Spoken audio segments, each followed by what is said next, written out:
To some sporting action, and the 24 team draw for the 2021 Africa Cup of Nations in Cameroon is set to take place Tuesday at the Yaoundé Conference Center in the country's capital city. Now, the Confederation of African Football (CAF) has published the March schedule for the tournament, which is scheduled to take place from January the 9th to February the 6th, 2022. Now, as Cameroon battles with the war against Boko Haram, separatist conflict in English-speaking areas, and the health crisis, the financial benefits and morale boost offered by the competition can't come soon enough. Cameroon's capital Yaoundé will host the opening match of the next Africa Cup of Nations on January 9th, 2022. After controversies and delays, the new 60,000-seater Alembe Stadium is nearing completion, its pitches green. Back in 2019, Cameroon was unprepared to host the continental footballing event, and Egypt jumped in at the last minute. But now, at last, it's coming here, after the global coronavirus pandemic prevented last year's competition. The Cup of Nations is an activity of sovereignty, international influence and prestige of the Cameroonian state. That is why the government has invested considerable resources. But will these investments benefit the Cameroonian people? Investigative journalist Dimitri Mubenga, who is looking into government misspending, is sceptical. It is true that it provides us with infrastructure, but it bleeds the Cameroonian taxpayer. When you have a stadium with an initial cost of 163 billion CFA francs, and the president agrees to release 55 billion more without justifying why the cost was added. The tourism sector believes that the competition, known by its acronym CAN, will boost the economy. This four-star hotel in Yaoundé has even launched an expansion project. I am so proud to be preparing to welcome this Cup of Nations, to restore more confidence in women, in young people, to dream to build Africa through themselves. Traders at this craft market in the commercial city of Douala also hope for more clientele from the Cup. Local visitors are few and far between, with attacks by terrorist group Boko Haram in the north, plus the separatist conflict in the country's English-speaking regions. We think it will really change a lot of things. That's what we expect from the CAN. That's our leitmotif right now. So we expect the CAN to bring in tourists, supporters, antique dealers, and art lovers. For now, however, Cameroon is a massive construction site. The government has come under fire for the delays. 2 hotel parks and several roads are still not finished. Within the Alembe complex itself, only the stadium looks set to be ready in time.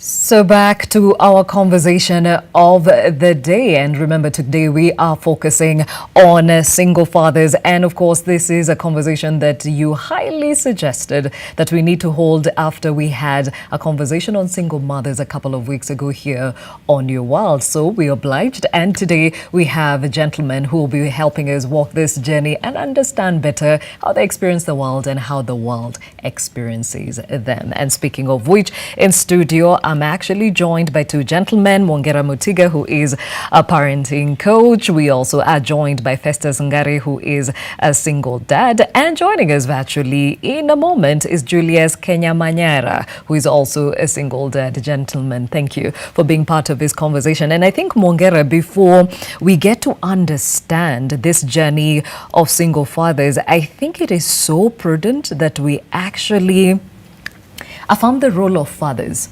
among us. Yeah. So first of all, how would you define fatherhood? Thank you. Thanks, Gladys, for having me.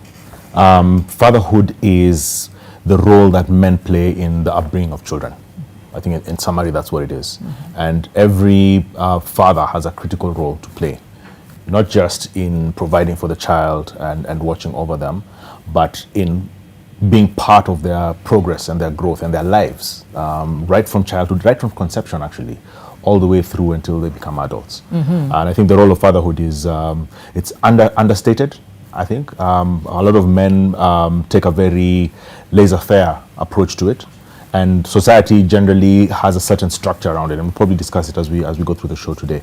But it's critical that men are actively and presently involved in their children's lives, all through, from childhood all the way through. Okay, and when you think about our country and the status of fatherhood, as it were, what would you say, how are we doing?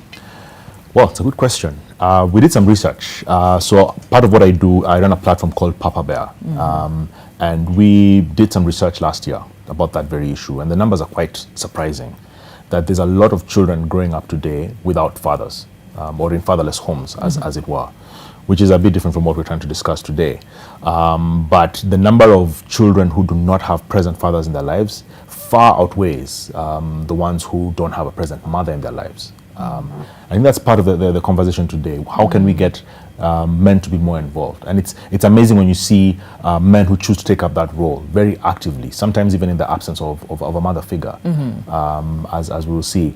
But fatherhood in Kenya, in my opinion, is in crisis. There are numbers about how many children are growing up without the influence of a father. So you can have a father who's present, but he's not influential. He's absent psychologically from the children's lives. So a father who's not just physically present, but active in the children's lives, who's participating, who understands the children, who has a bond with them, that is more the exception than the rule in Kenya. And that's really an unfortunate situation. Okay, so even as we mentioned, or I mentioned earlier, is that when you think about single parenting, you think about the single moms, but it is a fact that single fathers are part of us. With the Papa Bear initiative, is this something that you see a lot? Yes. And our research actually showed that for every 10 single mothers, there's at least one single dad. The prevalence is not as high, but there's quite a number of single fathers raising children in this country today for any number of reasons. Yes. Divorce, separation, death, it could be any number of reasons. But there's quite a number of men raising children today in Kenya. And it's an interesting phenomenon. Okay, all right. And speaking of which, we have a couple of them joining us. We'll start off with Festus Ngari, who is a single father. Now, how long have you been a single father, Festus? This is my 7th year. First of all, let me say thank you for hosting me in the studios, Gladys. This is my 7th year as a single father. And like Mr. Mongela here says, there are so many reasons that lead us to become what we are. I became a single father by reason of death of my wife, that is the mother of my children.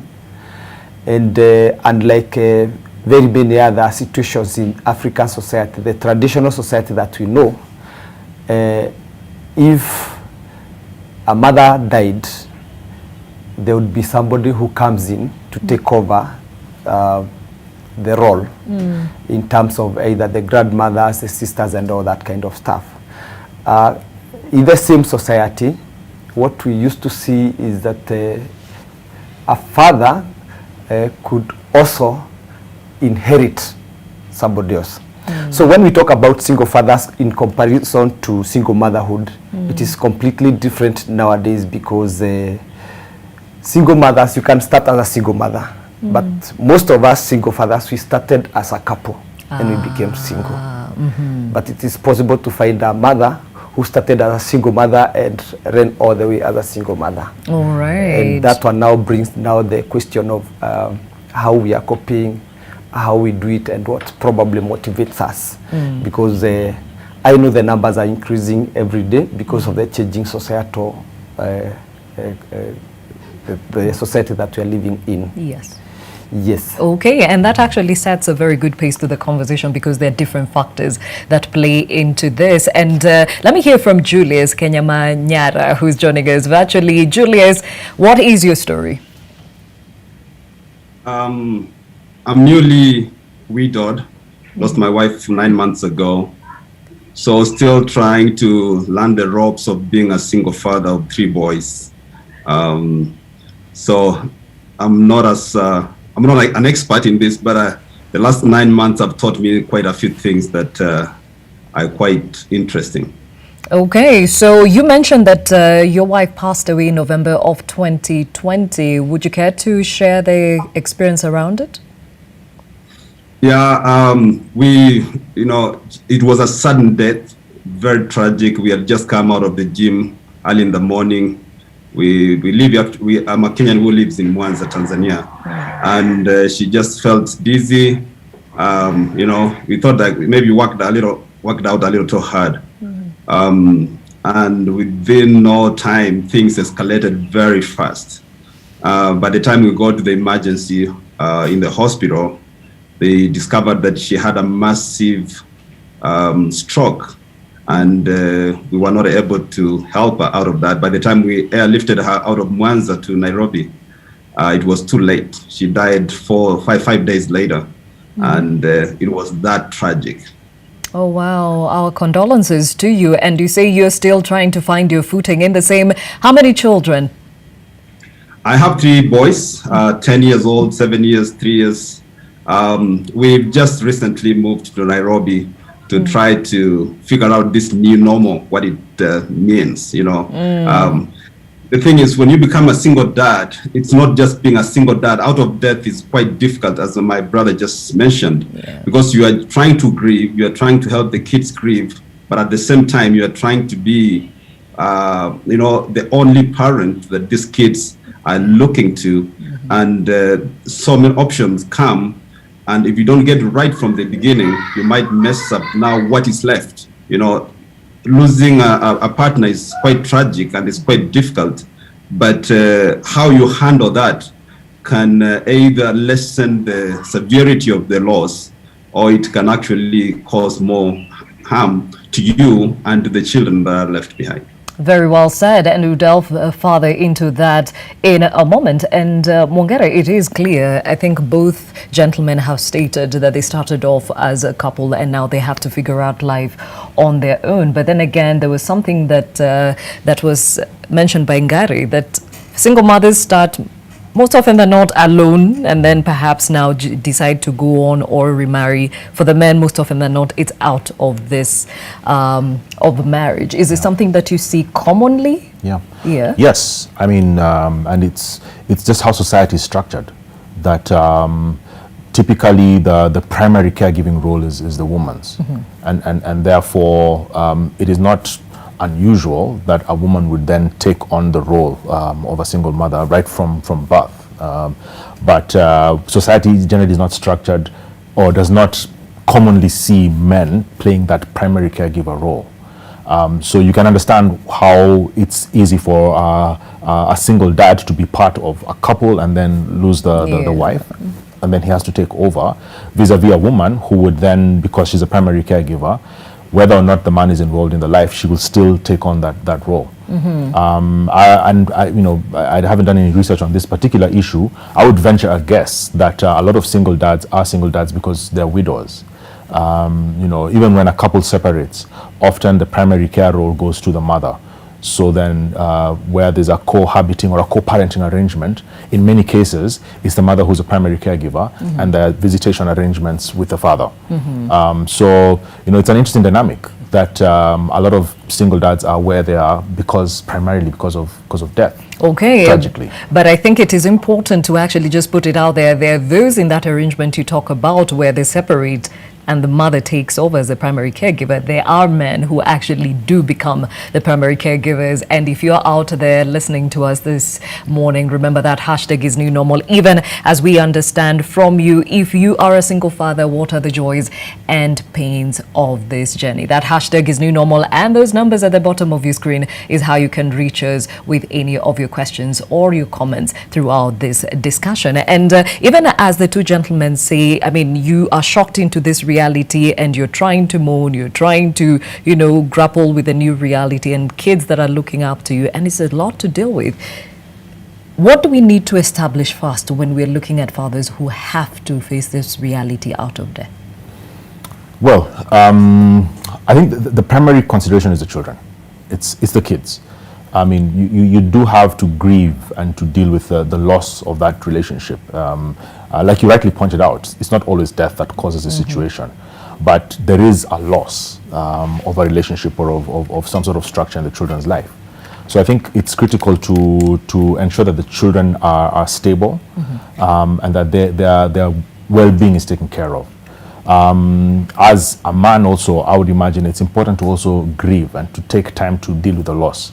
Because what happens with kids is that kids can be all-consuming. You know, you take all your time, you spend all your effort, all your energy on them, and you forget to deal with your own pain and your own grief.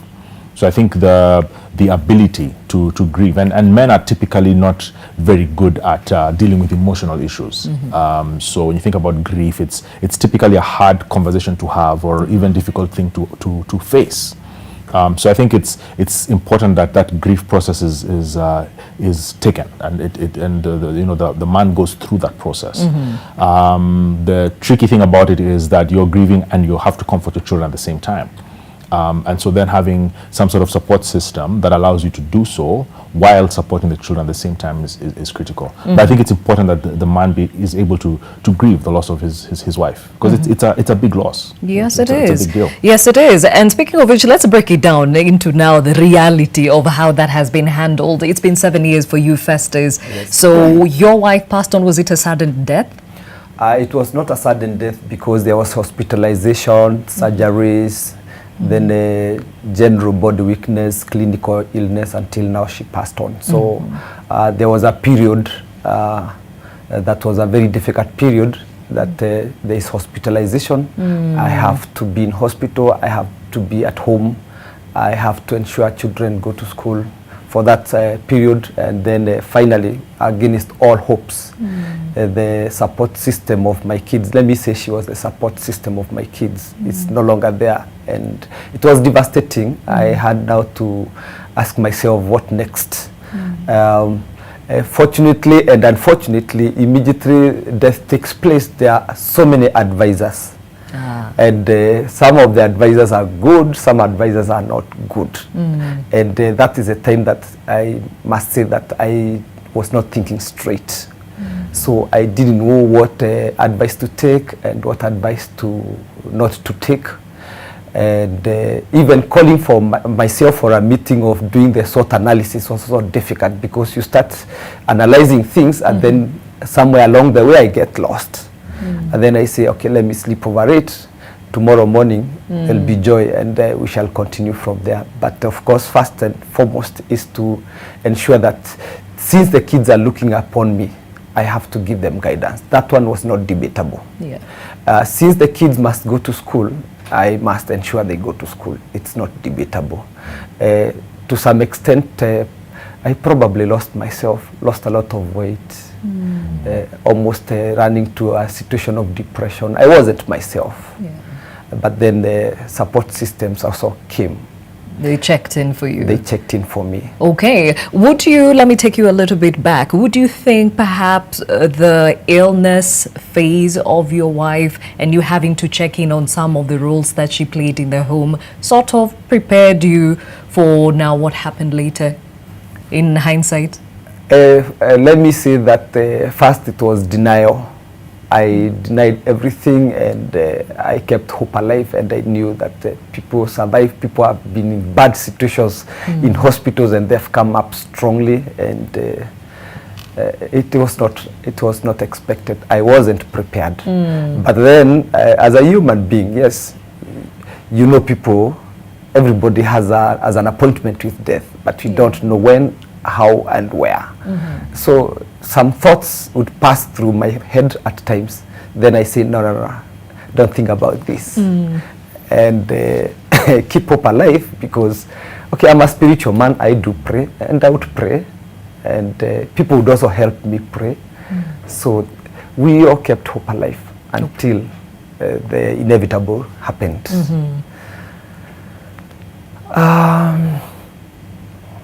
After it happened, now the new normal starts. Okay. Now, before we delve into the new normal, how old are your kids at this point? My firstborn is 19. My secondborn will be celebrating 14th birthday this year. So 17, or rather 7 years ago, that would make them 8. Wait, yeah, right? Wait, minus 14 minus 7. Okay, for us who are good with the math. So that would be 9 and 13, yeah? 9 and 12? Yeah. 12 and 7, I think, yeah. Okay.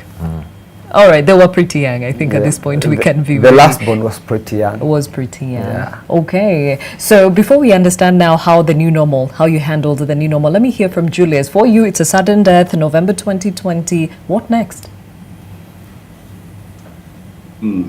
I think it's just coming face to face to the brutal reality. And when you find yourself in such a situation, obviously there are several ways you can choose to react. And some reactions are actually not a choice. They just happen. But thankfully, we live in a community where you get a support system. And I had a big support system that has been able to help me walk this far.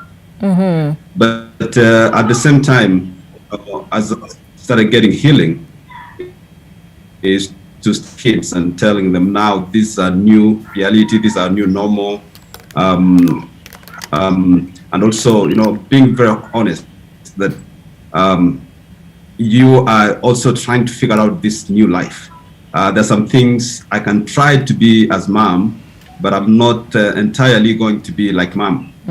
You know, there are some characteristics that come naturally, you know, that are biological that I cannot, but I can try. You know, mothers have a nurturing kind of characteristics, not that fathers don't have, but it seems to be more prevalent in women.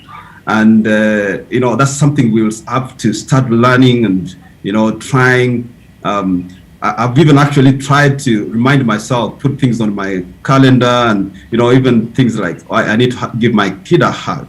And, you know, say, hey, when I hug you, make sure it's at least 10 to 20 seconds.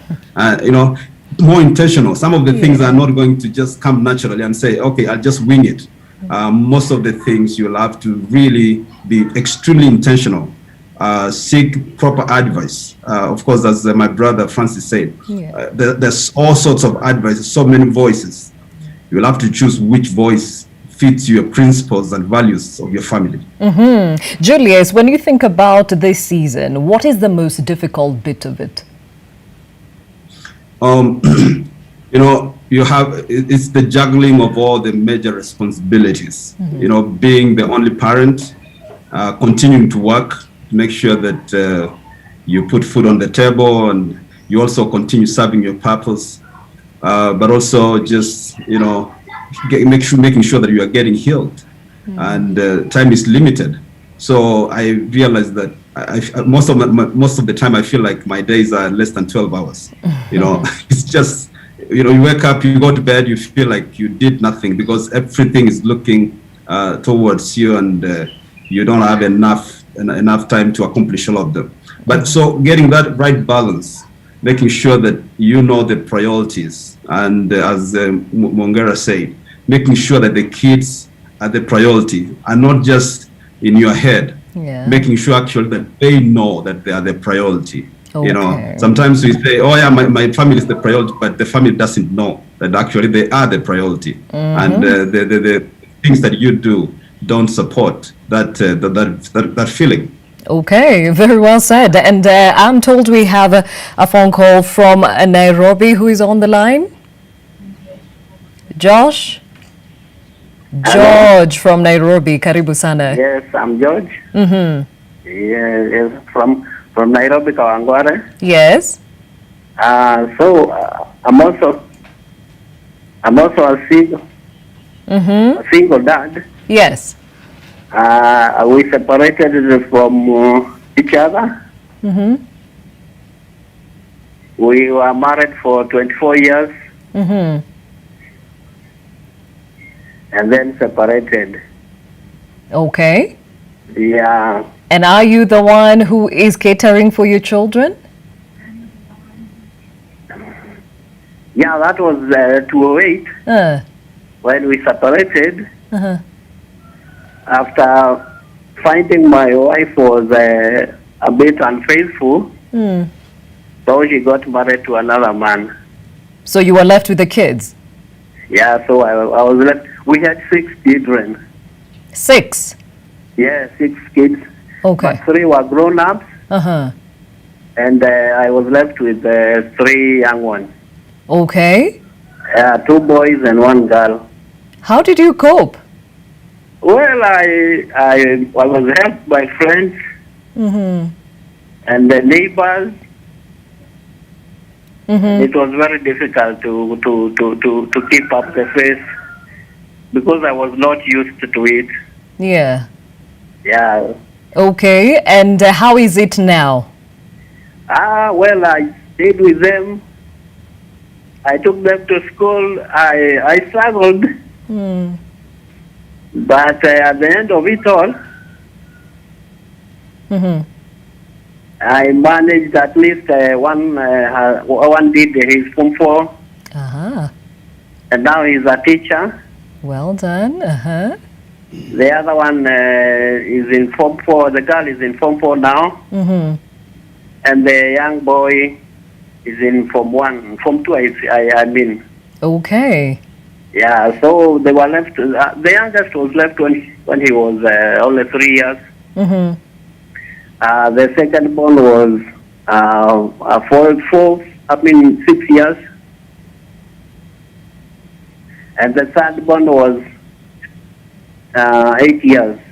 Okay, you've done a good job. They're all grown up now, and they're all grown up. But it was so difficult. Yeah. I could not stay alone, so after about a couple of years,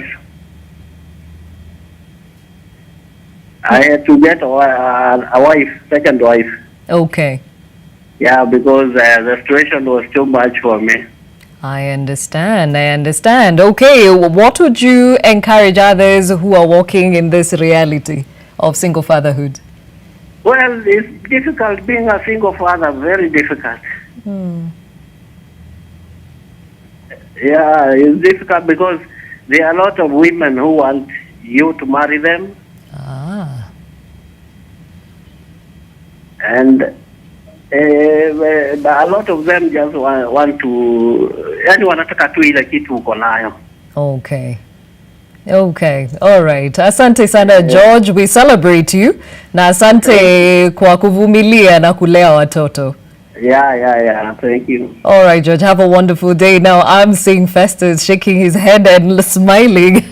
Is this a reality that you had to face when the new normal dawned? That is the reality. Yeah. You will come across very many people of the opposite gender, but you will not know their intentions. And in the process, if you really want to move on and get into a relationship, then the process of vetting again is also very difficult, because somebody can come to you pretending, and it is real. We read in the newspapers, we have seen it on social media, how people have pretended for many years, and Kube, it was not what the man expected, because men, all of us, we want that affection. We were created maybe not to live alone. And somebody knows you and knows that you've been left, and some of them will think that you're very vulnerable, and they can take advantage of your vulnerability, and I think that's what the caller is talking about. Yes. And you as a recipient, how do you get to know that somebody is taking advantage of your vulnerability when they approach you? Because methods of approach are very many. Yeah. And is that really what you really want? At that point. Yes, my situation, as I said earlier, that there were very many advisors. First of all, I wanted my kids to understand me. I wanted to understand the kids. And I was told, and I also know that other second mothers have come into the pictures of other people, and the kids have ended up suffering. A mother, a lady comes to the house, pretends that she loves your kids. And after she gets her own kid, immediately the scenario changes. And that is real. So if I want to give priority to my kids, and here somebody approaches me with lots of love. Is this going to be short-lived, or is it going to be there until my kids are able to take care of themselves? That's a pertinent question. That's a pertinent question. Okay, Mwongera, I mean, you hear the concern. You're trying to figure out life, and we're in an African society where the bigger village is telling you find another wife so that they can nurture the children. What should the men keep in mind even as they try to sieve through the process? Yeah, I mean, Gladys, here's the reality that a man who is taking care of children on his own, for many women, is a very attractive man. Because he's somebody who's responsible, somebody who's able to take up this role despite all the challenges and get things done. That's something that's very attractive for very many women. And I can imagine how that attracts a lot of different types of people. I think it's important for the man to be very cautious, just like Angaria said. You have to be careful. You have to vet, because at the end of the day, the most important thing is the kids. At the end of the day, and if this person coming into their lives is going to be a disruption or a distraction, or is going to somehow mess them up, then you have to protect the children. It's also important that you take care of yourself as well. And having the affection of a new person or a new love interest is also part of taking care of yourself, right? We can't ignore that. That you had the affections of your wife for so many years, and this is somebody who's going to offer a similar situation or a similar service, for lack of a better word. So it's important to also be aware of that need and that gap in your life, and to see how this person can help, but be also careful about that. I think it's also important to recognize the challenges with the integration between your children and this new person, because this person is coming into a setup that's already running, and they have their own objectives, they have their own desires. I think it would be naive to assume that they're just coming in to help you. They also have their own objective. They want to start a life, they want to have their own family, their own children, and so being able to integrate all those maybe even conflicting objectives is a critical role for the man to play. But I also think it's important that the man protects his children, that your kids are your children, they're not hers, and she needs to be aware of that dynamic as you move forward. It's also important that the man also realizes that starting this new family, because that's what it's going to be. It's a blended family now. So starting this family means that everybody needs to be taken care of. And that's one of the hardest things about being a man, that you have to take care of everybody's needs and everybody's role. And you're, as the leader, the one who's making sure that everything is running efficiently. So those are, I think, some of the concerns that a father should be thinking about. Okay, and I'm told we have Douglas from Nairobi on the line. Douglas, what's your question or comment? Yeah, morning. Morning. I'm Douglas from Nairobi. Yeah, I just tuned in and I found there's a very good debate on NTV. Actually, I'm a single father. I'm a victim of death. I lost my wife this year on May 13th. Pole sana. It was so sudden. She just went in for a main operation. Hello? Yes. Yeah, she went in for a main operation. She came out of the operation. I was with her like around 9. As I'm going to prepare to pay the bill, 9:30, she was normal. Oh my. Yeah, because of a blood clot. So the journey has never been the same since that time. Oh wow. How many children? I have 2 children. I have 2 girls. One is 17, another one is 13. Okay, and how are you coping with all these changes? It's not easy. I can tell you, it's not easy. If there's something I can never wish a man to go through, is to be a single father. We hear you, Douglas. And who is your support system? My brothers and sisters, and from both my side and her side, they have been very good to me. Okay. She was a lecturer. I'm in the private sector. So you can imagine she was always there for the children because she had a lot of time. She was always in the house. And people in the private sector, you are always outside. So juggling between the children and the job has been so much difficult for me. fact, I decided I lost 2 jobs because of that. I could not be available. You know, now my program is controlled, completely controlled towards the children. Like right now, you can see I'm still in the house because I'm going to purchase school uniforms for one of my daughters. Okay. And these are the things I've not been doing. Actually, I can just tell you it's not easy. Oh, wow. But I thank God I have strong children. Yes. We talk, we laugh in the morning when I'm taking them to school. In the evening when we are back, I have to take them to school. I have to go and pick them. Or I'm organizing for some different transportation means. We come in the house. The only good thing my wife taught me, we were always in the kitchen with her. I think that one, I don't know if she was preparing me for this. We were always in the kitchen. I know where salt is. I know where sugar is. I know what to do in the kitchen with my children. Okay, that's encouraging. Yeah, that one. I think she was preparing me. Anytime I was at home over the weekend, she used to make sure we are both in the kitchen. Okay. She's preparing this, I'm preparing this. Actually, I told God, thank you so much. That one, I think in the kitchen, I have no problem.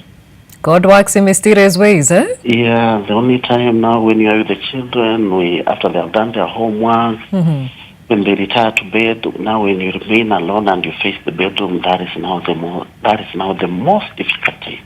That's the time you realize you're alone in life. But because I'm a spiritual person, I was encouraged to say a short prayer, a way of trying to accept that this is normal. But I can assure you, at one time you just find yourself crying. It's not, you can't hold on to it so much. In fact, when I saw this debate, that's why I really want to talk. When you talk about it, you feel like, and when I'm seeing other men are going through the same, I think it's encouraging. You feel like you're not alone. Actually, for NTV, this was a very good debate. I was just switching, and then I found the debate here. I said, I must listen to this. Again, God works in mysterious ways. And before you go, Julius, I'm sure you resonate with him considering how recent your loss has been. Your words of encouragement? Yes. Yeah, I completely resonate with Douglas. Hello? And it's good to know that we are not alone. When you hear the story like Douglas and how well he's doing as a father, it brings so much hope, and it shows that it's not all doom. You know, you realize that in us we had some things that we didn't know that we have.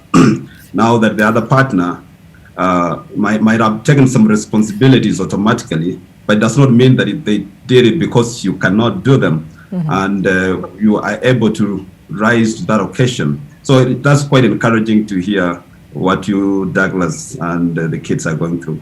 All right. Now, at this point, gentlemen, I need to take a quick short break. But there's a question here from Kevin who's asking, actually, the gentleman, how soon is too soon to move on? Now that we've said you need to be careful how you move on, but when is it too soon?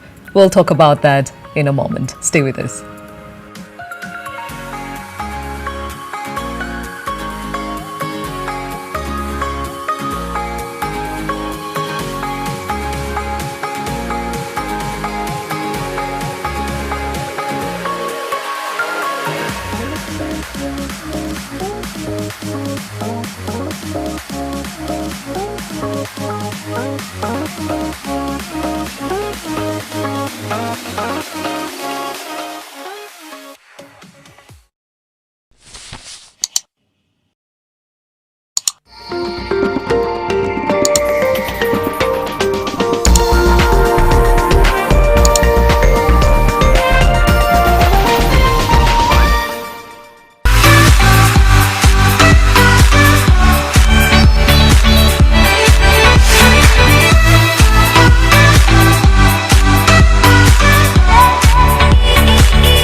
Did you know at Ruiru Mabati Factory, we offer free delivery within the same day? Did you know at Ruiru Mabati Factory, you can open an account and lipa pole pole at your convenience? Did you know at Ruiru Mabati Factory, you can get customized sizes according to your roof plan to avoid wastage? Call us now on 0111 050 700. Ruiru Mabati Factory, mali safi kwa bei poa.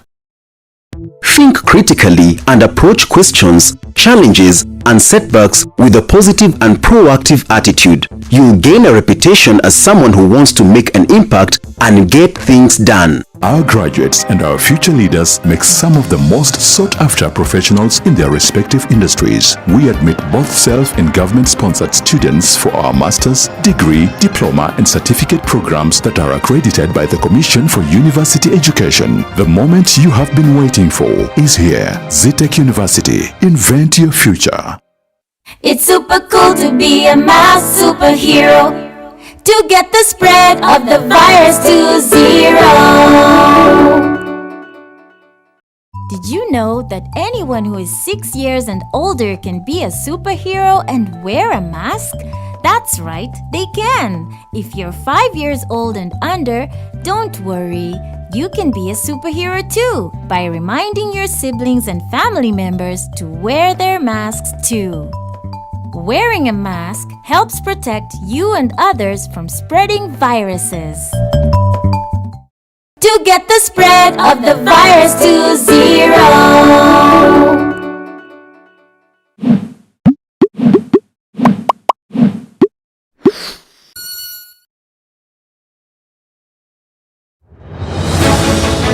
I mean, Nasir, is there corruption in the judiciary? Corruption is the biggest problem facing the judiciary. Lifestyle audit. I mean, they are judged with huge properties. Integrity training has to start very, very early. It's a societal problem. Where does a judge get money to buy a mall? Perhaps he's a good judge. No. He's an excellent judge. We know all the salaries is from 500 to 1 million shillings, you know. The government is not fighting corruption when it arrests the judge. It's fighting a political war. We are so tired, we are so desperate about corruption at all levels that we don't know, what to do next.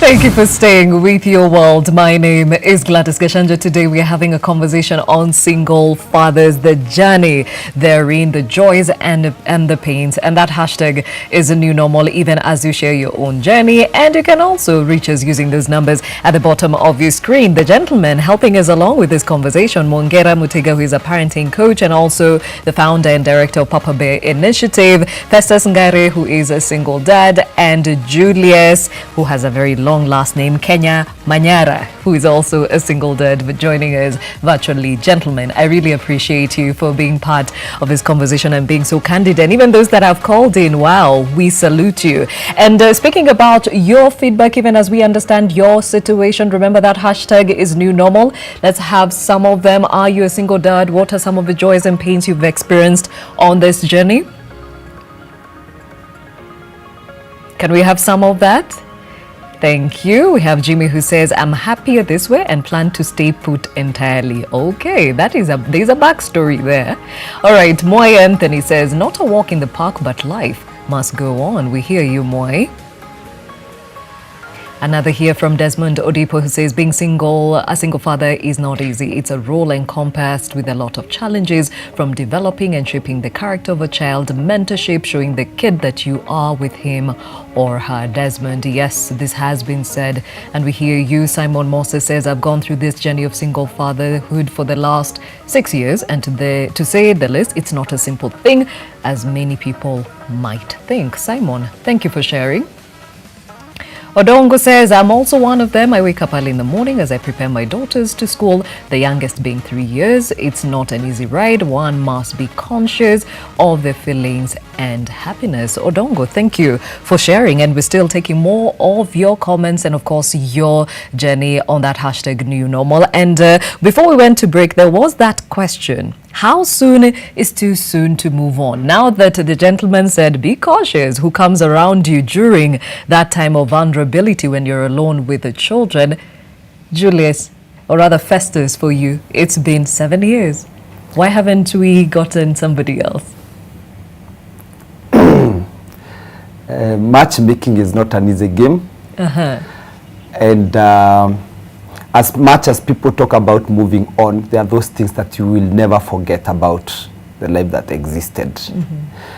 So through other people's observations, I've been told that I keep on, whenever I meet a lady, probably a possible one, they tell me, were you comparing her with Esther, Mama Makena?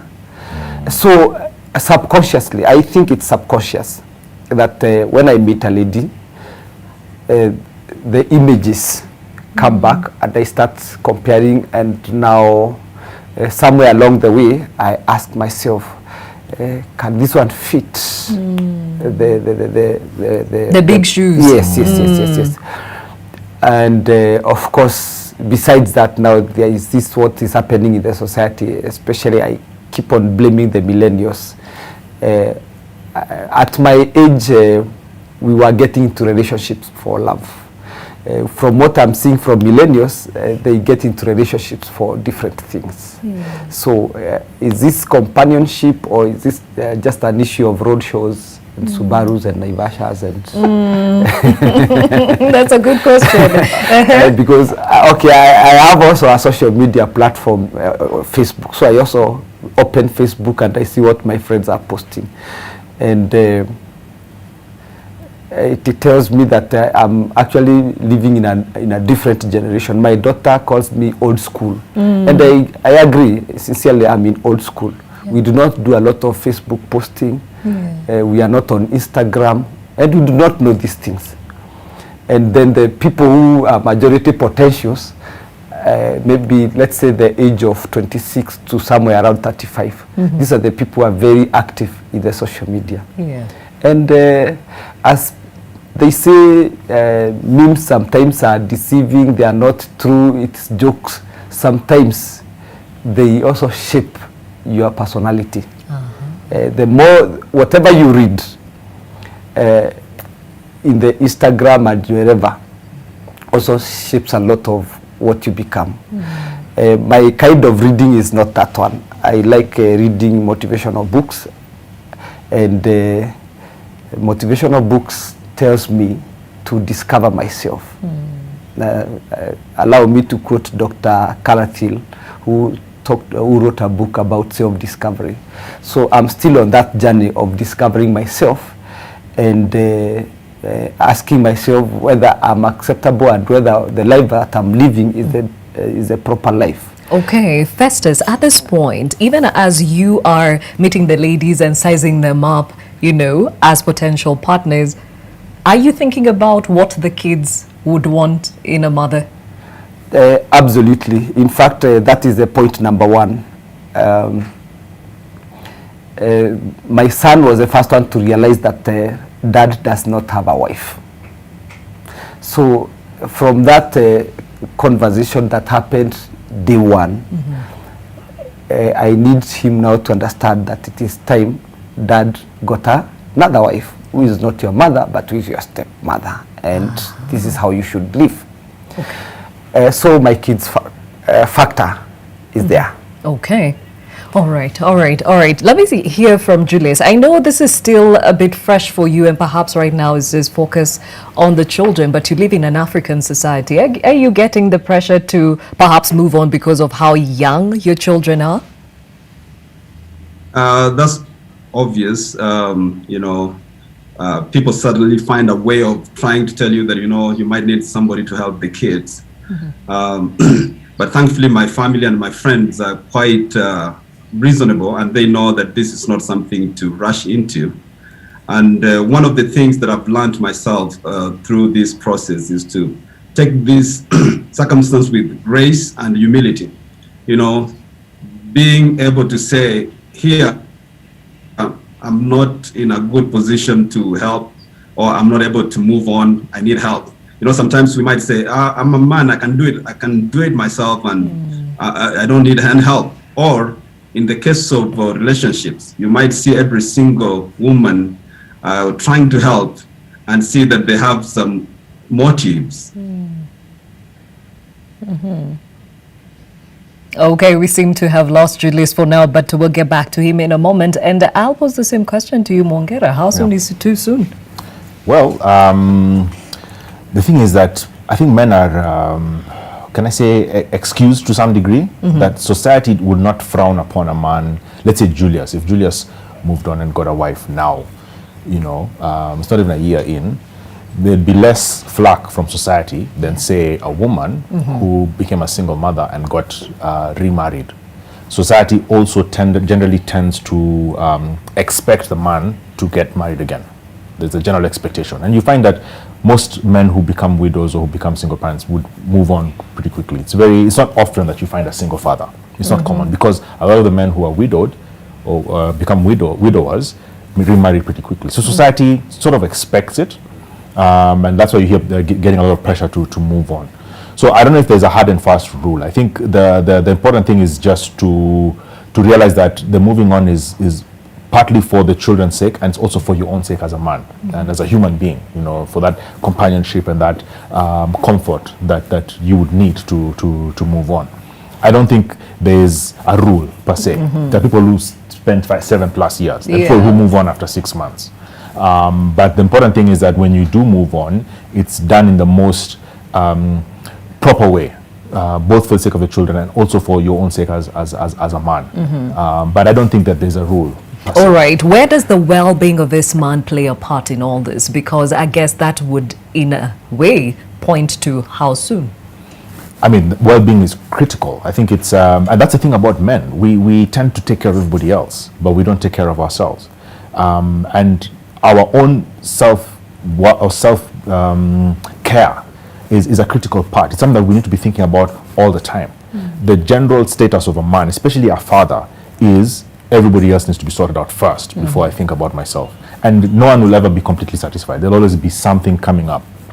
And so it's very easy for the man to overlook his own self-care in this process of taking care of everybody else. And so I think it's critical. I think anybody who's a single dad should be able to step back and say, am I okay? What is my state of mind right now? Or what is it that I need to be doing to deal with the grief that this has brought about? As men, we are project-oriented. We want to get things moving. And our state of mind is always in terms of what's next? What's the next thing that I need to be working on? That's what we do. We work. And in the process of working, sometimes work is a way of taking care of ourselves. Sometimes work is an escape, that I don't want to deal with the issues, so I'm just going to bury my head in my work. And you don't deal with the grief. You don't deal with the pain that you've suffered. So I think it's critical for men to be able to step back and say, what's happening to my state of mind right now? What am I thinking? What is my where is my peace right now? And to be very conscious about that. The same way you're very conscious about how to take care of the children and how to be more deliberate with your kids now that the mom is not there, we need to be equally deliberate about our own self-care as men at this time. All right. So, Festus, have you been intentional about this? From my research, back to your question about how soon it should be.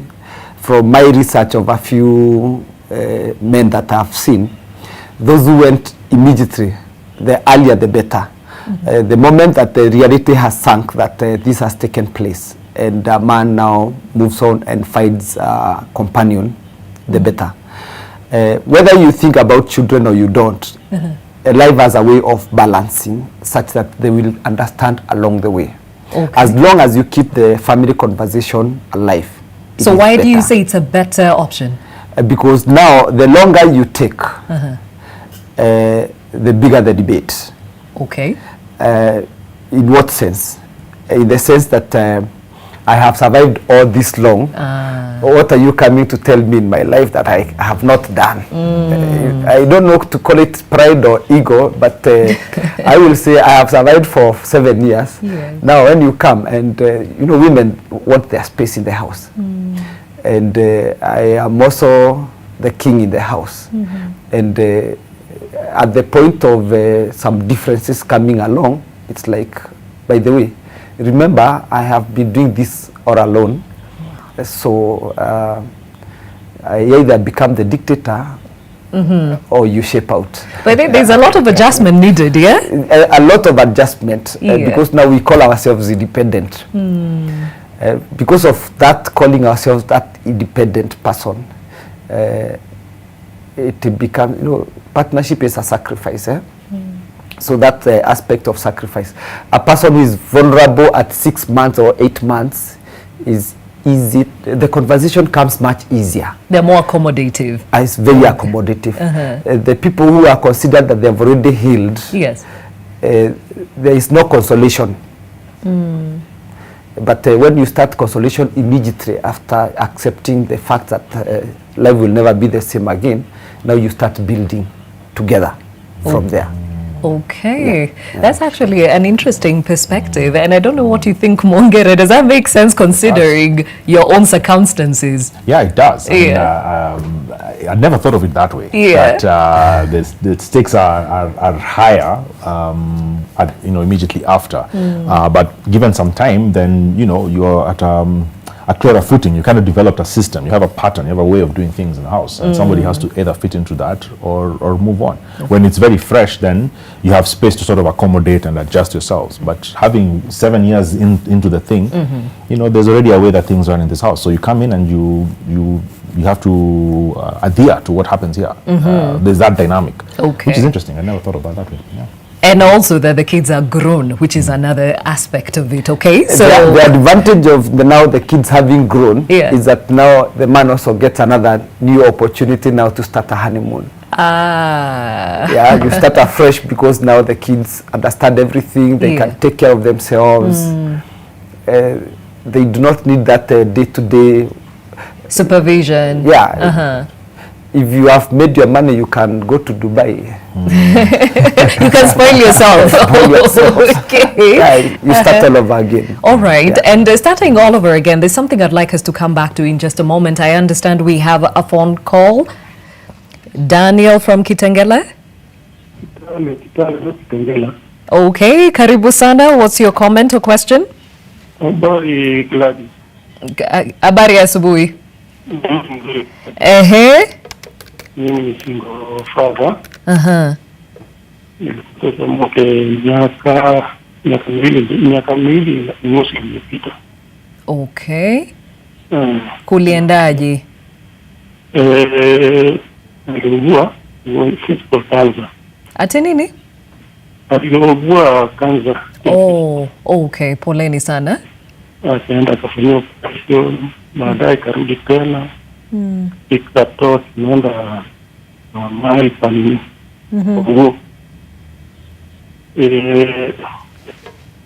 ni mchungu bila alienda wakati mgumu sana nikimu lakini kawa ugumu. Sasa aliniwachia watoto watano, vijana watatu na wasichana wawili. Watoto watano? Wasichana wawili wa vijana watatu. Mkubwa ako university, the last one ako grade 5. Mwanzo ilikuwa uchungu sababu alikuwa kwa muda na vile nilikuwa kwa muda tukapigwa nikashindikana, baadaye pale tukafanyia sherehe yake ikaisha tu namna hiyo. Mwanzo dadangu akaniambia au mimi nifanye biashara wa mkuu, kaniambia utaweza na hawa watoto. Then she took the young one. Nani alichukua? My sister. Sister. Alikuwa na akachukua watoto wangu akaenda nao, akaniambia wengine ambao wanasoma kwa mabodi. Ukabaki tu peke yako. Okay. Na akaenda nao. Na hiyo ilisaidia? Ilisaidia tu, ilisaidia. Lakini mwanzo vile watu kila mtu alitoka hapo peke yangu. Nilikuwa na wakati mgumu sana. Nilikuwa na wakati mgumu, nyumba mlikuwa watu wawili, au mmoja anaondoka. Hiyo it was challenge. Okay. Lakini tangu wakati huo nimekaa tu najaribu kuwasomesha, natumia dada sana kama hawa watoto. Niko tu peke yangu. Okay, na sasa nani anatunza wewe? Nani anakuangalia? Niko tu peke yangu, nimekaa hiyo muda. Niko tu peke yangu boma. Na mtu kufanya kazi huko nje. Kuna wanaume wengine angalau mnaongea nao kupatiana moral na nguvu? Huwa unajua sisi kama wafanyabiashara wa mifugo mara nyingi huwa tunatoka. Lakini watu huwa wanapea moral huko nje. Naambia wewe usikilia tu. Kula watoto wako, lakini mama kama ameenda maisha lazima yaendelee. Okay, sawa sana. Asante sana kwa kutupigia simu Daniel kutoka Kitale, na we wish you all the best. Yes, asante Gladys. Yes, sawa, siku njema. All right, and we still encourage you to make use of those numbers at the bottom of your screen to share your journey with us. Remember, it is what is your experience as a single father, the joys and pains therein, and you can also reach us on that hashtag on our socials, that is New Normal. And we now have Julius back, and Julius, I think you have been following the conversation, and we have been talking about the importance of also catering for yourself. Self-care. How intentional are you about this, considering that you're still in the grieving process? I totally agree that it is good and of pertinent importance to take care of yourself, because you are now at the center of everything here. Whether you are going into a new relationship or you are still continuing to take care of the children, you have to take it from a place of health and well-being. If I'm not well, I'm not going to be able to help my kids to be well. And one thing I'm noticing is the way I grieve and everything I do, the kids are watching. And what we do as parents has a bigger impact than what we tell the children. So I'm trying to be as intentional as possible to be well first and do everything from a place of health and knowing that I'm ready to move on now. If I feel that I'm now recovered, I'm never going to forget everything, but I can be at a place where I can say now have some strength to move on. Because after tragic loss like what I experienced, I felt that my cognitive abilities reduced, and I have to get to a place whereby I can build that up. Emotionally, it was a mess.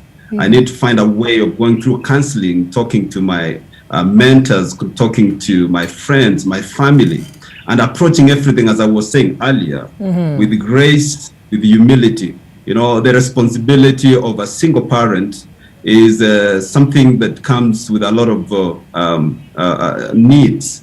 So you have to approach it in such a way and say, hey, it's almost like I'm flying without navigation. And if I'm in contact with the people on the ground and they're trying to help me out, I have to listen carefully. And that's where I am, trying to approach everything so carefully, because I know that this can break me or make me a better person. Now, when it comes to relationships, Okay. All right, we've lost him. We seem to be having, yeah, your network is a bit unstable. Let's work on that. We'll get back to you in a moment. And Festus, when we talk about self-care, 7 years ago, or even in between those years, have you gotten counseling? Unfortunately, I've never been counseled. But there's something that I realize has made me strong. Other men who have lost their wives, I always get a phone call. Festus, go and be with so-and-so. He has lost a wife. So the fact that the society thinks that I am strong, in a way, it has made me to give myself that strength. That when my cousin lost a wife, I'm the one who was sent there first to go and be with that person for some time. And in the process, it's natural that you really want to be with that person who is grieved, start with that person for that particular time, and immediately that person starts coping. You think, Festus thinks that he has done something. Is it therapeutic? Yes, and other people also say it was good that you stood with that gentleman after he lost his wife. So I have had several encounters. And in the process, I never went for professional counseling, which I still believe is very, very important for guidance. For those people who it may happen in the future, seeking professional guidance is very important. And sometimes it is not a personal decision. Sometimes it's the people around you, the family, the close friends that should make this deliberate decision to take you to a professional counselor, take you through the journey and help you through your problems. Okay, there's a John here who is saying, please ask Festus, perhaps if the fact that he can't let another woman in is because he has not totally grieved his wife. Do you think so?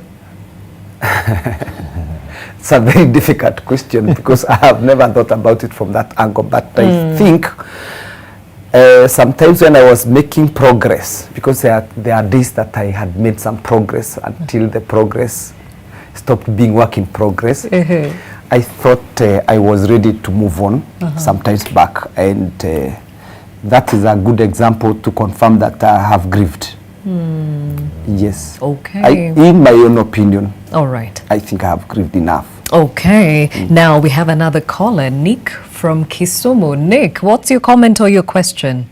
Hi, Gladys. Good morning. Good morning. The show is lovely. I'm enjoying it. I'll say jumbo to Mongera and the team, yeah? Okay.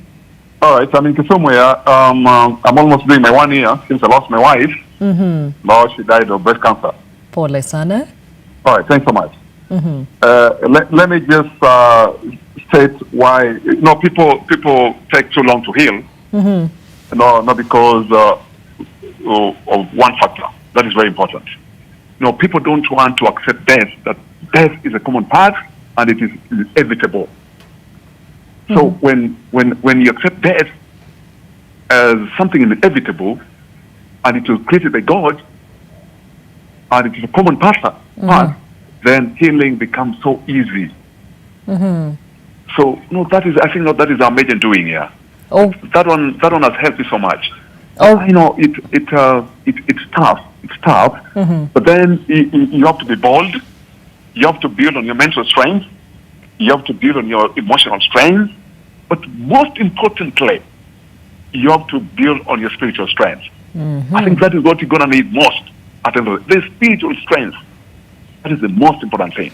But then some other thing, besides that, get to know what to do, yeah? What gladdens your heart, yeah? You can read, you can train, listen to music. It's that simple. It's that simple. Presently, I have 3 kids, by the way. My first daughter, she's in Form 3. She learns in Bomet. Skylar is in grade 7 at Aga Khan, and Kobe Albright, she's joined Skylar at Aga Khan. Yes. She's grade 1, yeah. So I'm juggling, and I don't have house help. And that's my thing. Don't look at guys to sympathize with you, to empathize with you. No, just forge ahead. You're also gonna die at some point. Yeah. Okay, so for you think the biggest winner was acceptance? Thank you, Gladys. Yeah, it's that simple. Just accept that death is a common part. It's inevitable. Okay. All right. So you just gladden up, just be glad, forge ahead. Yeah, continue, pushing on strongly. It's that simple. All right, Nick from Kisumu, thank you for calling in, and we wish you all the best. And before I take this quick break, Mwongera, I think it is important that we underscore two things here. Acceptance has come out as a vital ingredient in this journey. Also, and acceptance of your circumstances, not only losing a partner, through death, but also just the loss of somebody that you were walking life with. But also the fact that it's important to actually be vulnerable. Something that I think men struggle with. Talk about this and the importance of them saying the same.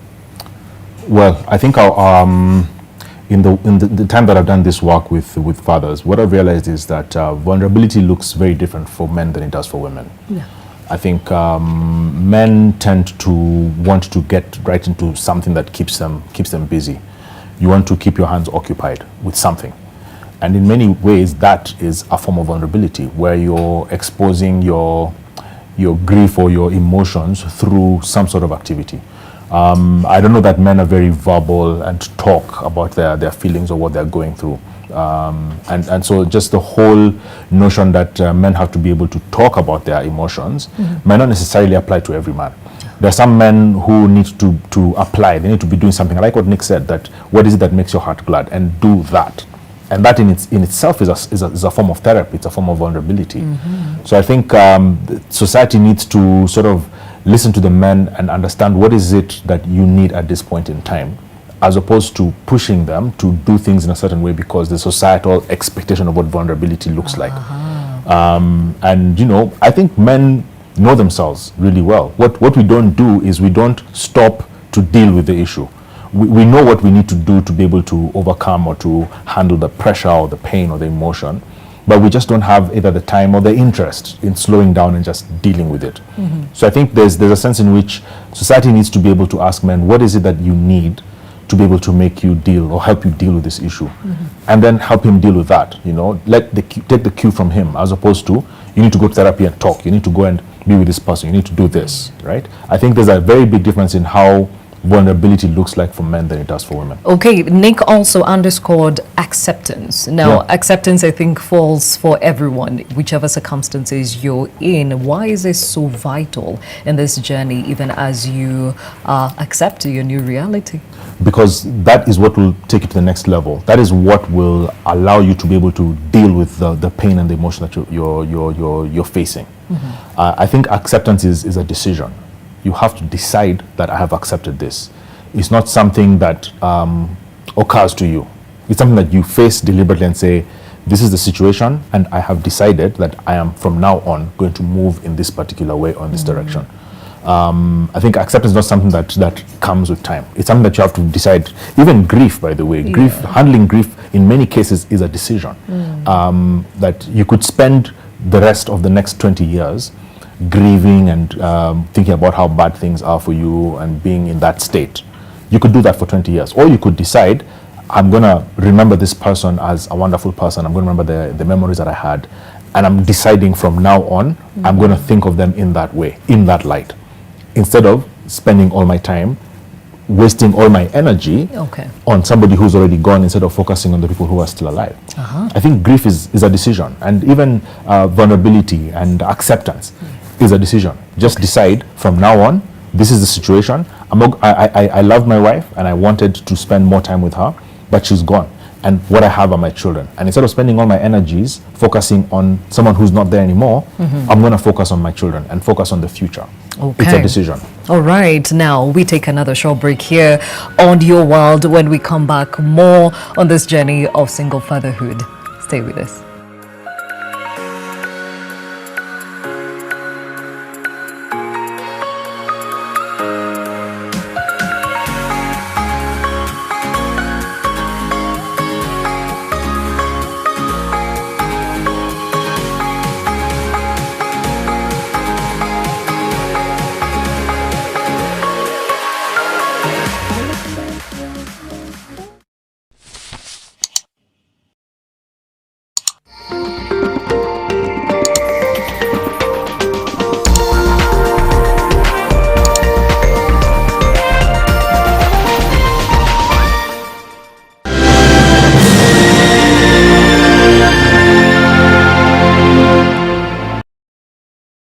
Enjoy the best family entertainment on StarTimes Classic or Smart Bouquet. Oh yes. Subscribe to Classic Bouquet for only $899 for 30 days or Smart Bouquet for only $999 for 30 days. Kamani Bay, ni StarTimes.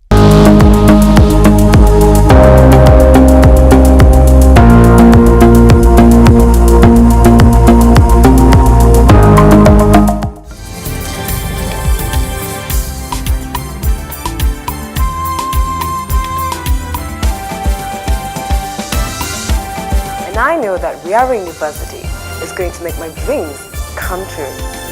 Registration is ongoing.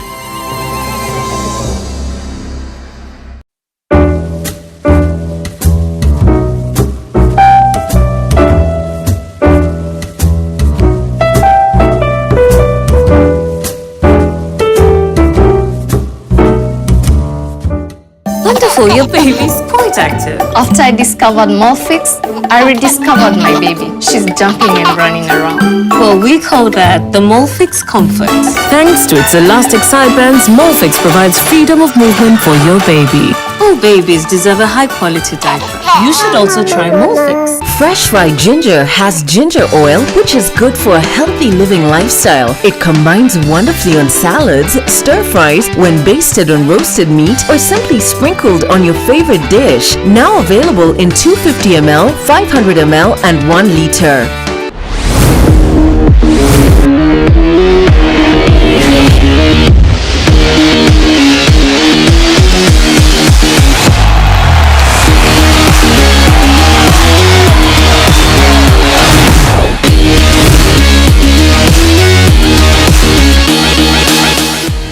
Kwetu Mix in association with Coca-Cola. Introducing Kwetu Mix. Okay, but don't need no intro. Tangu tuingie kwa hii mchezo si ndo heartbeat. Nairobi City tunairan kama heartbeat. If you know, you know.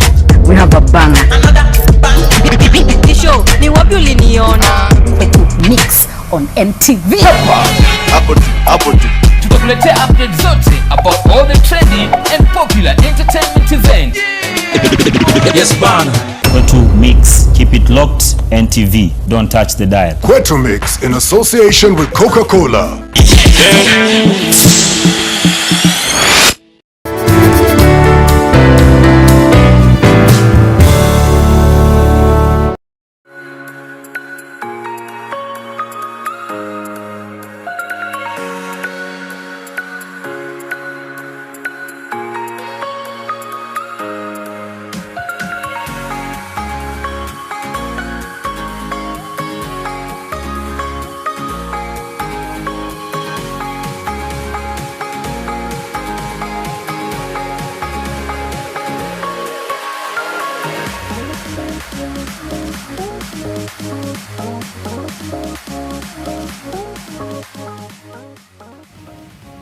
It is your world. My name is Gladys Gachanja. Thank you for staying with us. That hashtag is still new normal, even as we understand the journey of single fathers, and you can share the same with us on there. And remember, it's the joys and pains, whichever the story is. And as you've heard, guys are being very, very vulnerable on this subject matter, even as they encourage others who are walking the same reality or might find themselves in the same shoes. And still with me, Mwongera, Festus, and of course Julius, joining us from home. And you're also welcome to make use of those numbers at the bottom of your screen as you join us on the same. And I'm just, we've talked about the joys and pains, and it is tough. And we've talked about the circumstances that led us here, some very, very heartbreaking.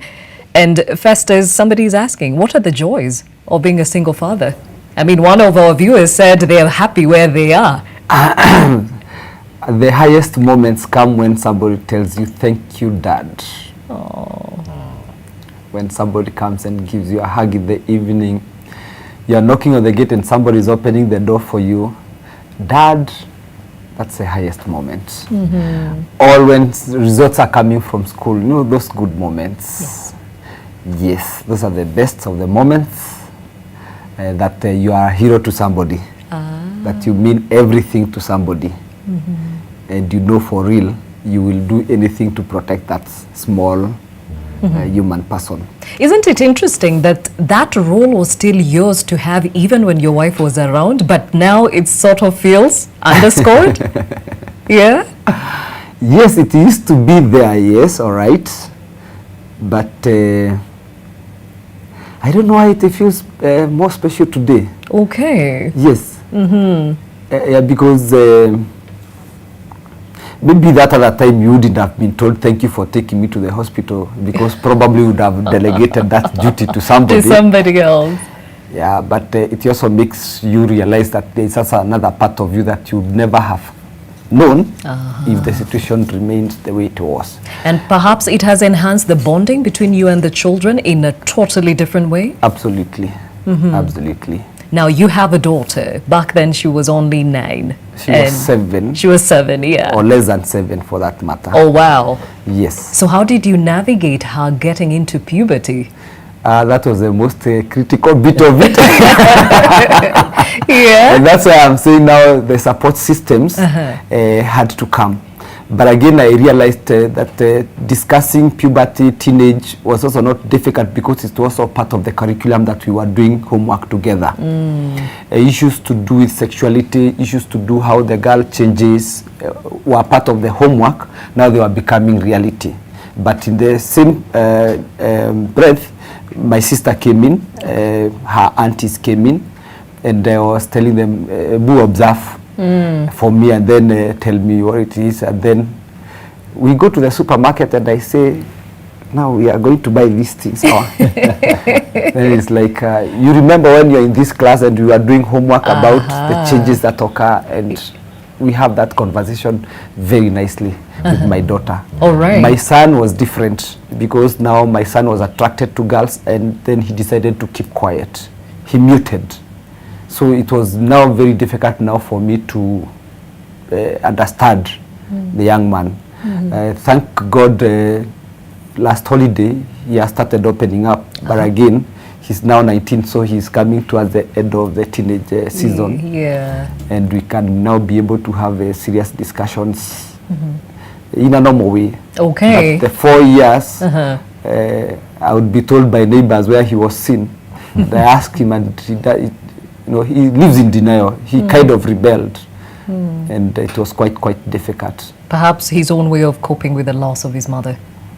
Partly yes, and partly we said it's because of the puberty, teenage adolescence aspect. Okay, and you brought in the aspect of mother figures. You've talked about your sisters, your aunties. Are they still present? Yes, they are still very much present. Yeah, during the school holidays, we either visit or we are visited. And then she may not have a lot of time for them now, because now she's a playful girl. Okay. At her age. But now with cousins, she manages a lot of things. And of course with social media, she's able to go to Google and learn a lot of things there. Okay, so having the ladies around her to understand how she's thinking as a woman is critical, right? Very critical. Okay. Yes, because even sometimes it's somebody who will tell me, do this for your daughter, do this for your daughter. Okay. If the mother was there, she would have known much earlier, as opposed to me, somebody seeing it and then transferring it to me so that I take an appropriate action. Yeah.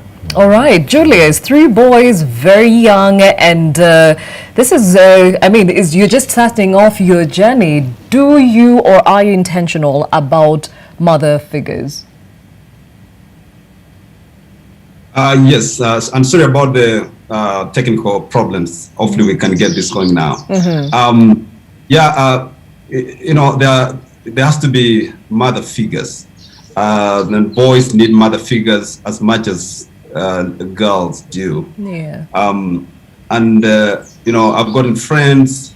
My wife's friends have continued to be in the picture.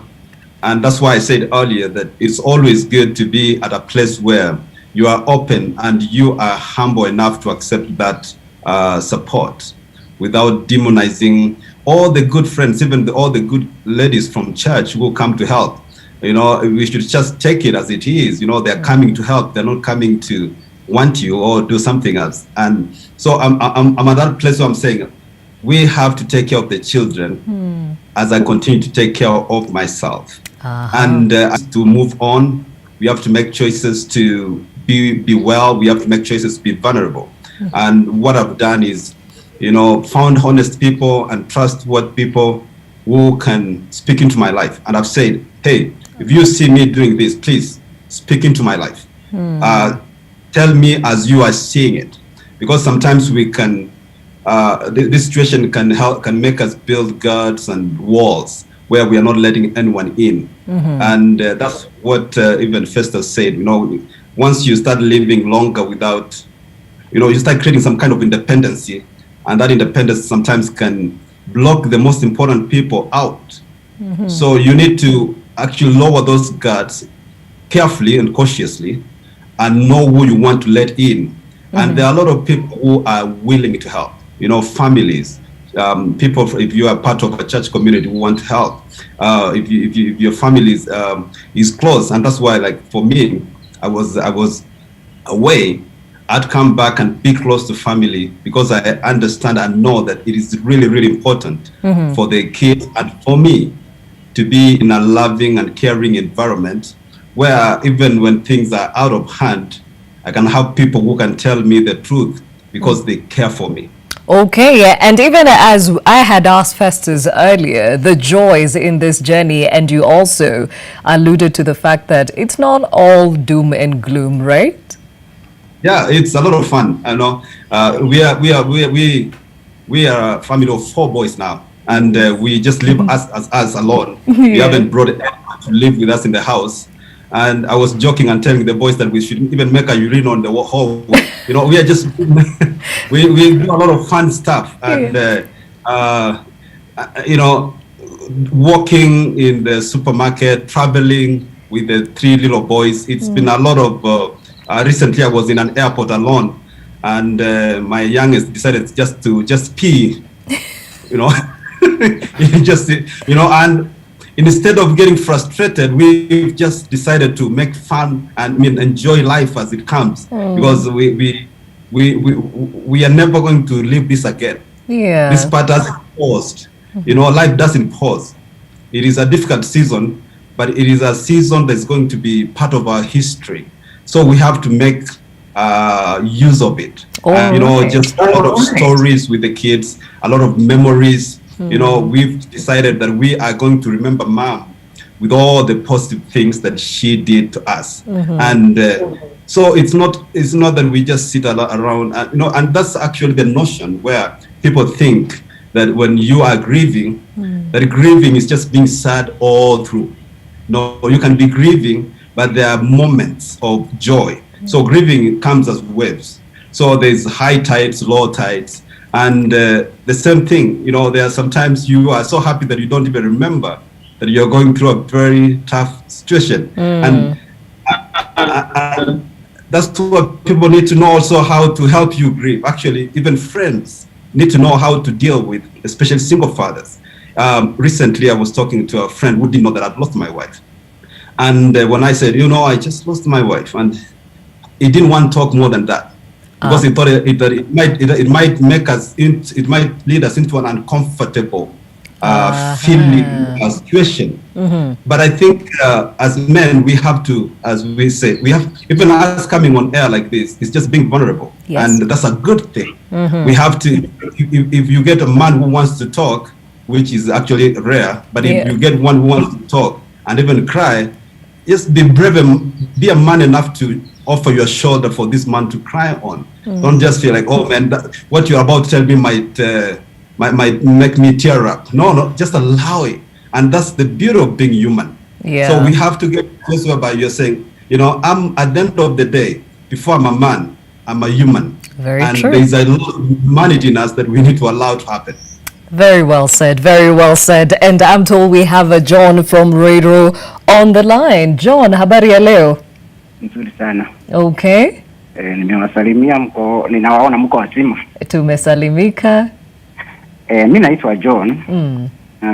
Nimepoteza bibi yangu 1 year and 2 months. Pole sana. She died of cancer. Iko na watoto wakubwa wote. Imekuwa very difficult for me sababu I had just retired and my wife was preparing to retire. So tumesettle na sasa tulikuwa tunataka kufurahia ile kazi tumekuwa tukifanya hiyo miaka yote. Sasa kwa bahati mbaya my wife akapata hiyo cancer na akakufa tu. It was just like a sudden death sababu in a duration ameanza ku-ill in a duration of 1 year na amekufa.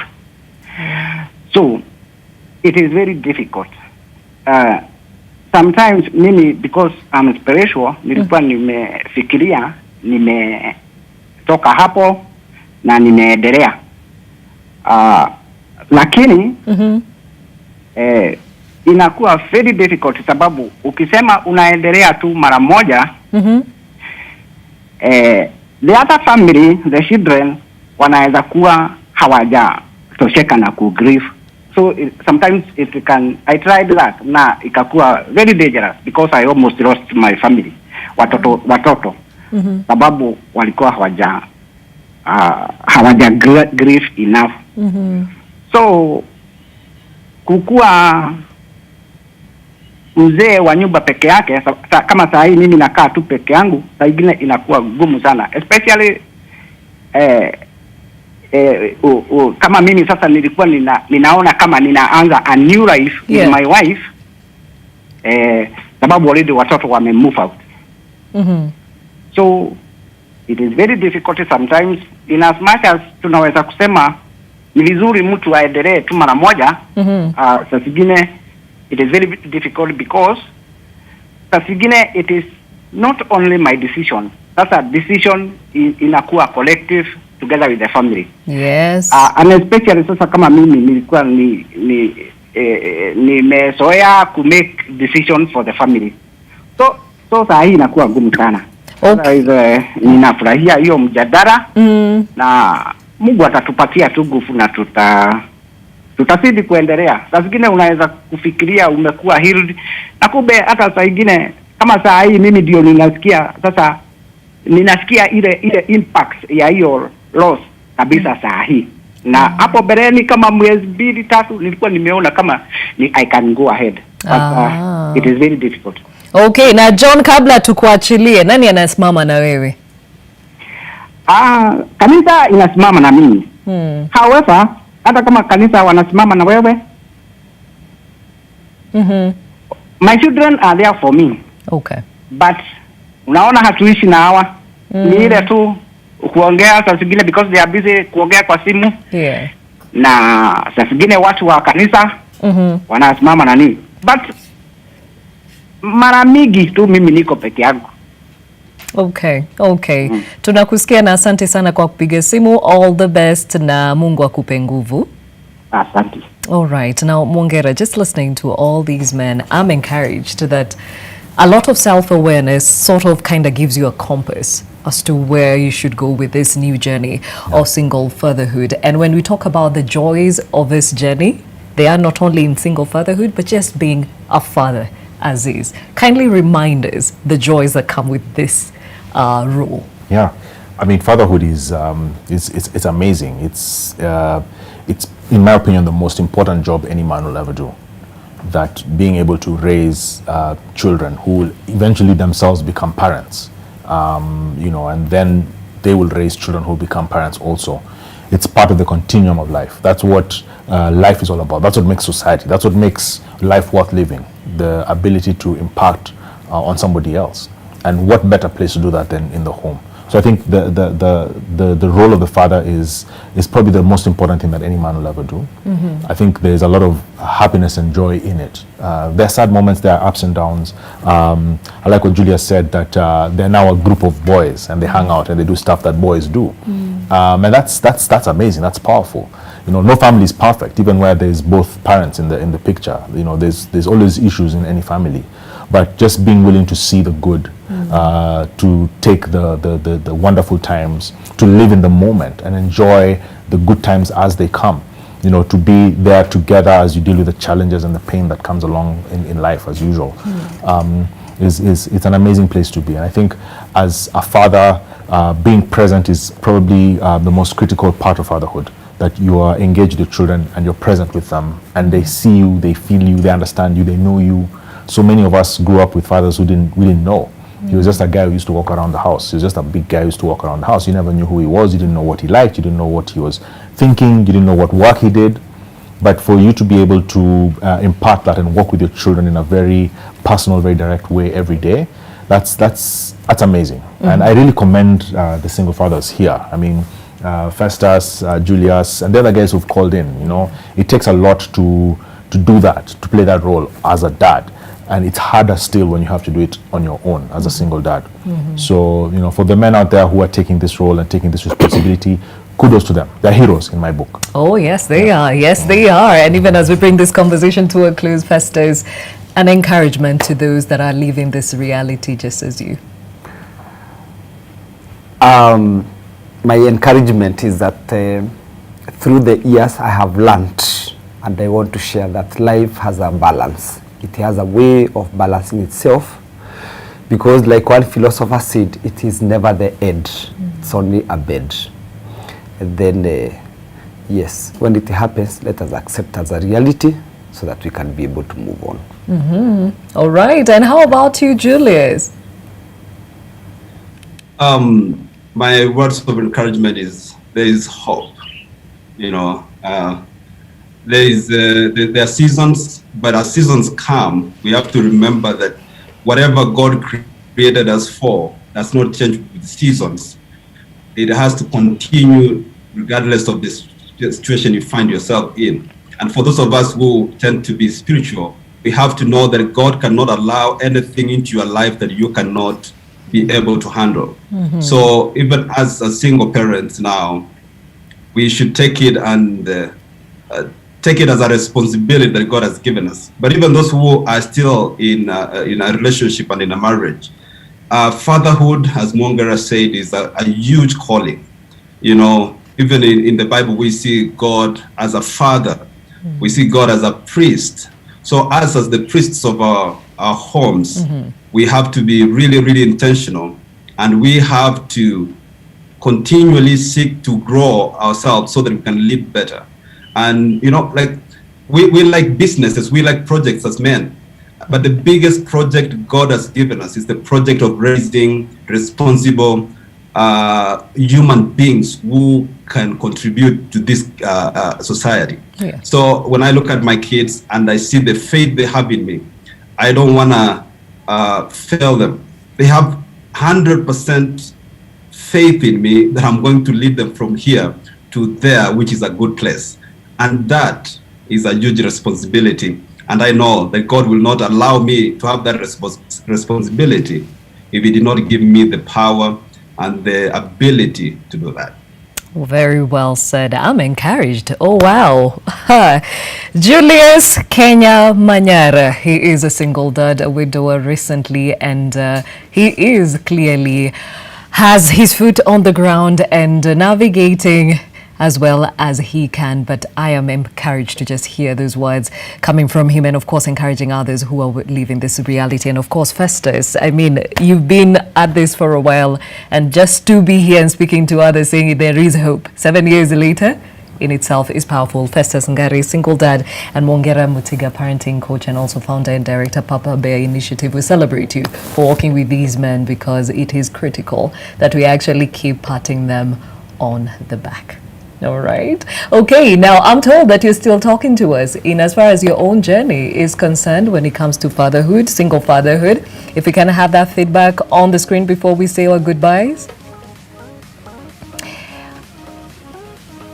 Felicia says, kudos to all these single dads who have chosen the path of being sole parents to their children. You are celebrated. Yes, kudos. We have Stella Kemunto who says, Festus Ngari, God takes care of his people. Ni ukweli. All right. Let's keep going. We have Desmond Odipo who says, God got you. Be encouraged. The journey is not easy, but even as a widower, keeping strong 3 years down. Okay, Desmond, thank you for sharing. And a last one here, John Kanye, who says, very good conversation. Good job to the fathers. Yes, we celebrate you all and thank you for engaging us on this conversation about the journey of a single father. And we definitely will have more of these conversations, even as you suggest some of those that you would like to hear that are part and parcel and critical in our society today. Now, my colleague Victor Kiprop and other sportsmen will be on the steering wheel tomorrow morning, even as we start off or kick off the World Under-20 Championships that will be held at the Kasarani. Of course, we know and you know that NTV will be showing these games live. So tomorrow we shall have a precursor to the same, and of course giving it color, even as we expect a lot of wins our way this year. And of course, remember, this is being held in this country for the first time, so it is a big deal even for us as Kenyans. See you then.